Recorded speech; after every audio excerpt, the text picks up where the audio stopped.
So many of us, myself included, keep it real, have spent too much time this past year in the digital space, whether it's Zoom calls for school or work or to catch up with loved ones, or maybe even binging on our favorite shows during lockdowns. We're all watching screens a lot more. But what is all of this screen time doing to our brains? And could the impacts be long lasting, especially for kids?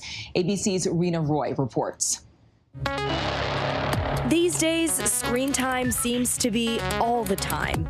Nonstop stimulation in an infinite virtual playground. What's up, hey, how you doing, man? Everything has been kind of transformed to this 2D world. Our brains on screens, it's an addiction. The most susceptible among us, kids.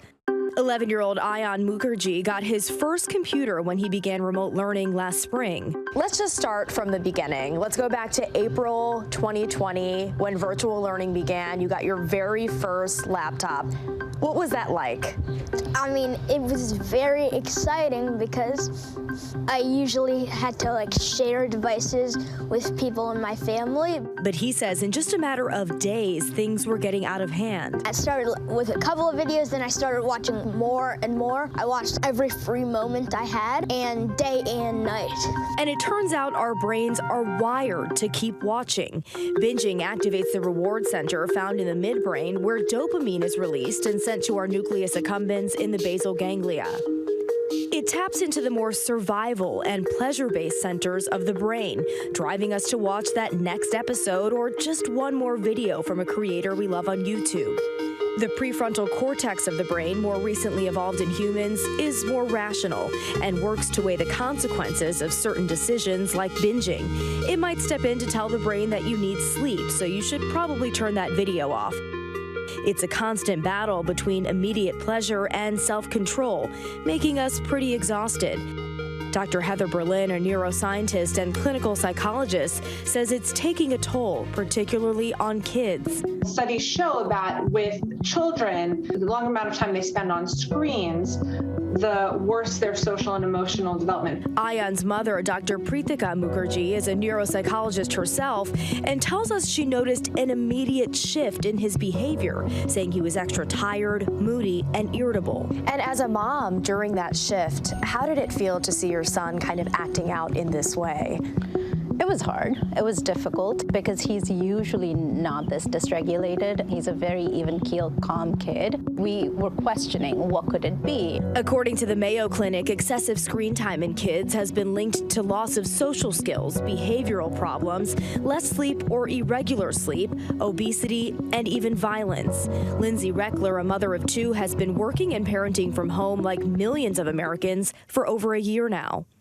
When you're fully plugged in, you lose a little bit of sense of boundaries. Really just ends up immersed in this screen of images and work. She's had to balance her own screen time as a busy director at an investment bank with that of her young children learning from home. We went from don't take mom and dad's iPad to here's your own, and taking that iPad away after that virtual session is over proved to be very difficult. Especially as the internet became the vital link to the outside world. They went from interacting with every day, going to the playground, seeing their friends, to just pure isolation in our home. Dr. Berlin says that in person, our brains subconsciously pick up on cues like body language and touch to help us respond appropriately in social settings.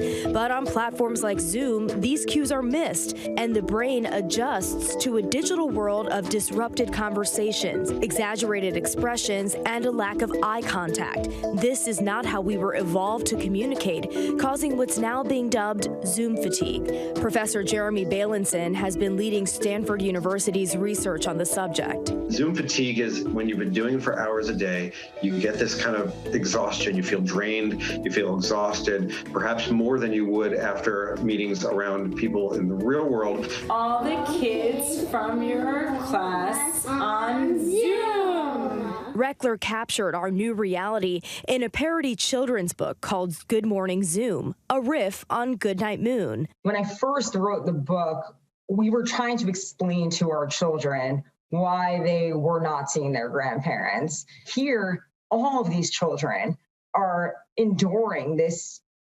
unbelievably terrifying experience together. Scientists say our intimacy with loved ones is really suffering. One surprisingly important thing our brains are missing out on is smell. It's the only sense that can go straight from sensory receptors directly to the cortex, the primary sensory area of the brain, making it especially powerful and informative. Smell is also linked to empathy. I find so interesting and fascinating is just the idea of smell and that being such a big part of the way that we interact with other humans. We're getting information from people in terms of odors about emotions, about how they're feeling, and we're losing out on a lot of that. It's making us less connected in certain ways. It's a dizzying combination of effects on the human mind, and the long-term impact of all this zooming is still a mystery. We don't know the answer, but we are working pretty hard to figure it out. For now, there are ways we can limit the impact. Ion has taken all devices out of his room and has created a set time limit with his parents for when he can use them. It was hard at first, like in the first few days, first week, but as it went by, I felt more relieved that I wasn't spending as much time on the screen. Even writing an open essay about his experience as a PSA for other kids. What are you hoping the message is from your essay? I'm hoping that it helps kids be less addicted to screen. But still, we're likely to see an awkward transition post-pandemic when we have to adapt to the next normal. Reckler hopes her children will be able to readjust. I think I need to teach my kids how to be a friend again. Teach them that it's okay to have human interaction. The good news is that the human brain, especially when young, is very resilient. With children, they're fortunate in the sense that they'll probably come out of this and be able to readapt again. There might be certain critical periods of development, of social and emotional development, that they miss. But I think that it'll be very quick for them to catch up with what they have lost. Rena Roy, ABC News, New York. And for a lot of us grown-ups, we might need to get used to interacting with people in real life. Say hi to somebody 6 feet apart at the grocery store tonight. Our thanks to Rena Roy. Hi, everyone. George Stephanopoulos here. Thanks for checking out the ABC News YouTube channel. If you'd like to get more videos, show highlights, and watch live event coverage, click on the right over here to subscribe to our channel. And don't forget to download the ABC News app for breaking news alerts. Thanks for watching.